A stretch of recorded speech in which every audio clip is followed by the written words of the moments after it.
باتیں علی گڑھ کی اس سلسلے کی ایک اور کڑی لے کر لکھنؤ سے سید شعیب حاضر خدمت ہے۔ ساتھیوں، سروجنی نائیڈو یعنی نائٹنگیل آف انڈیا سے کون واقف نہیں ہوگا؟ سن 1879 میں حیدرآباد میں پیدا ہوئی اور سن 1949 میں لکھنؤ میں اس دنیائے فانی کو خیر باد کہا۔ ایک سیاست داں، ادیب، شاعر اور نہ جانے کتنی خصوصیات کی حامل تھی سروجنی نائیڈو۔ ہمارا آج کا ایپیسوڈ اسی عظیم شخصیت پر مبنی ہے۔ سروجنی نائیڈو اور علی گڑھ، تحریر و پیشکش احمد عرفان علیگ۔ سروجنی نائیڈو 1947-48 کے تعلیمی سال میں علی گڑھ تشریف لائیں تو ہم نے دید و دل فرش راہ کر دیے۔ سروجنی جب اسٹریچی ہال میں تقریر کرنے کھڑی ہوئیں تو لوگوں کا خیال تھا کہ وہ مسلم یونیورسٹی کی حفاظت کا رسمی اور مشروط اعلان کریں گی۔ تقریر شروع ہوتے ہی اس کے پہلے جملے پر بھی سب لوگ چونک اٹھے۔ پہلی بات پوری ہوئی تو لوگ دنگ رہ گئے اور سروجنی کے ساتھ آنے والوں پر سکتہ طاری ہو گیا۔ کہنے لگیں، میں آج مسلم یونیورسٹی علی گڑھ میں کئی لوگوں کے مشورے کے خلاف اور چند لوگوں کی دھمکی کے باوجود حاضر ہوئی ہوں۔ میں کسی کی دھمکیوں کو کب خاطر میں لاتی ہوں؟ میں حاضر ہو گئی ہوں۔ بلبل کو چمن میں جانے سے بھلا کون روک سکتا ہے؟ حاضرین نے بلبل کی یہ بات سنی تو خدا کا شکر بجا لائے۔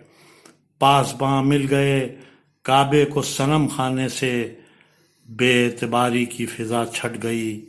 علی گڑھ کو اس کا نیا مقام مل گیا اور یہ سر سید کے علاوہ سروجنی کا علی گڑھ بھی ہو گیا۔ کل نہ جانے کس کس کا علی گڑھ ہوگا۔ سروجنی جب یونین ہال میں تقریر کے لیے کھڑی ہوئیں تو ان پر گل پاشی کی جھڑی لگ گئی۔ بڑے بڑے ملکوں کے استقبال دیکھے، جاہ و حشم اور شان و شوکت کی کہیں کمی نہ تھی، مگر پھر بھی جو حسن اور سادگی یونین ہال کی گل پاشی میں ہے اس کی یکتائی کا کوئی بھی جواب نہیں۔ پھولوں کی لرزش اور ریزش کا سما دیدنی ہوتی ہے۔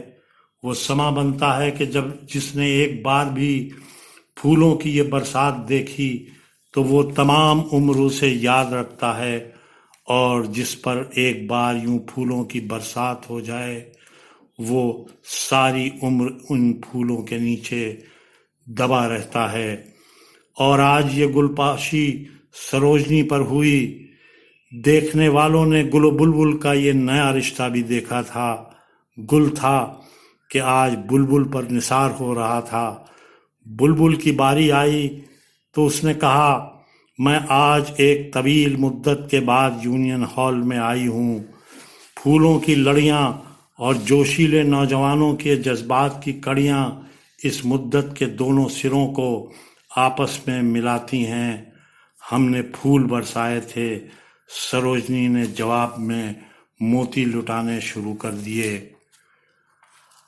آج جلسہ شروع ہوا تو ہمارے یہاں کوئی مجاز نہ تھا جو نظر خالدہ ادیب خانم کی طرح ایک نظم سروجنی کے عنوان سے لکھتا اور لہک لہک کر سناتا، لیکن مجاز کی نظم کے کتنے ہی ایسے اشعار تھے جو سروجنی پر صادق آتے ہیں۔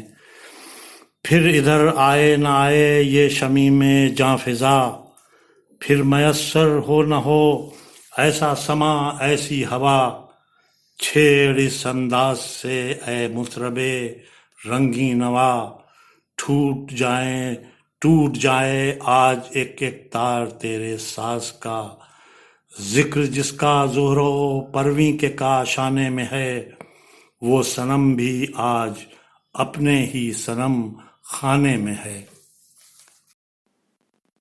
کیسا لگا آج کا ہمارا ایپیسوڈ؟ امید ہے ہمیشہ کی طرح آپ کو پسند آیا ہوگا. بس ذرا اپنی انگلی کو جنبش دیتے ہوئے اسے لائک کر دیجئے. اور ہاں، یہ چینل بھی سبسکرائب کرنا نہ بھولیے گا. پھر ملیں گے جلدی ہی انشاءاللہ.